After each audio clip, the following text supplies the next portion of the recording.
On oublie parce que ça fait longtemps que je suis en politique et le fait d'être député, ça a donné une dimension particulière, mais je ne suis pas né député, je ne suis pas né élu.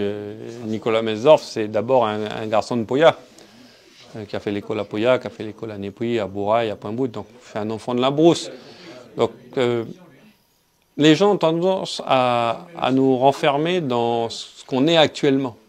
Et il y a toute une histoire derrière, et puis je suis devenu député, et puis un jour je ne le serai plus, et je ne serai même plus en politique. Donc ma relation avec les gens du Nord, elle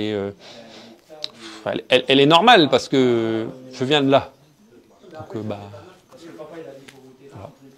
Rien ne peut se dire, hein. Quand tu viens de là, bah, tu viens de là. Hein. Pas d'effort à faire. Mon effort, il est à Paris. C'est là où je dois m'adapter, pas ici. Je ne m'adapte pas ici.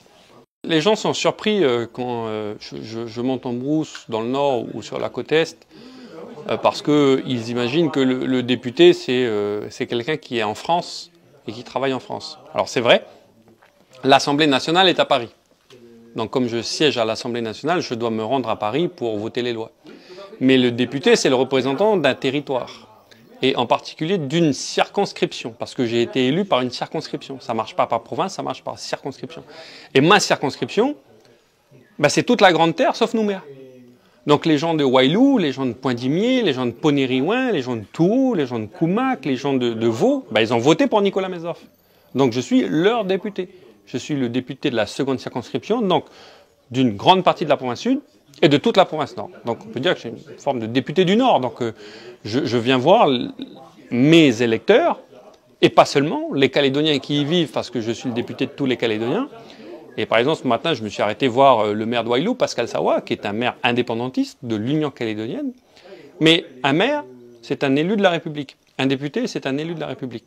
Donc je lui ai dit, moi, les dossiers que tu portes à l'État pour développer la commune de Wailou, je suis prêt à les appuyer parce qu'on travaille pour l'ensemble des Calédoniens une fois qu'on a été élu. On n'est pas en campagne permanente, on n'est pas dans nos partis politiques de manière permanente. Il y a la politique politicienne, il y a convaincre les gens qu'on a raison, et puis il y a le travail des dossiers. Et donc le député, c'est normal qu'il aille dans sa circonscription pour voir les gens, comprendre les problématiques et voir les maires, parce que c'est les maires qui connaissent le mieux on va dire, la problématique du quotidien des Calédoniens.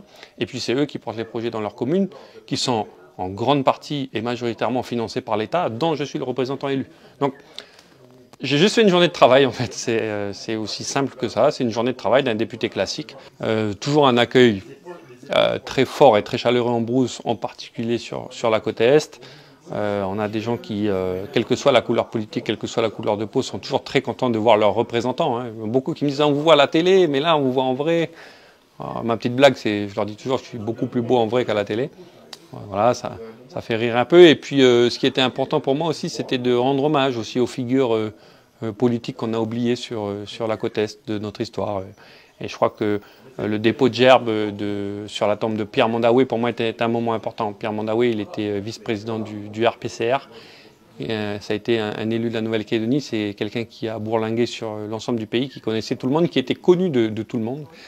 Et donc, il ne faut pas les oublier. Voilà, c'est les vieux qui nous ont guidés.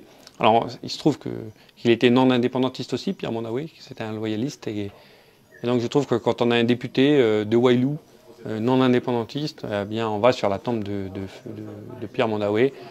Et puis, j'oublierai pas la prochaine fois, parce que ça me tient à cœur aussi, à la tribu de Waraï, d'aller rendre hommage à Paraoui-Rebas, Auguste Paraoui-Rebas, qui était aussi une figure politique de la région. Donc voilà, une journée de travail, une journée de proximité avec les différentes rencontres, et puis une journée de d'hommage et de souvenirs.